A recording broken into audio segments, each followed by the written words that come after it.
மனசு வலிக்குது, வயல் வேலை முடியாமல் பொழுது தடுக்குது. கட்டளை இட்டாரே பண்ணையார் அங்கே, கலங்கி நின்றாரே நந்தனார் இங்கே.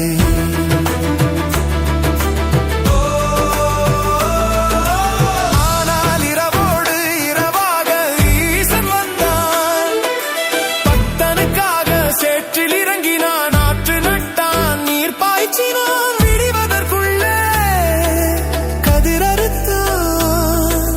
மனிதன் செய்யா செயலது, மகாதேவன் செய்த அருளது. நந்தா கலங்காதே.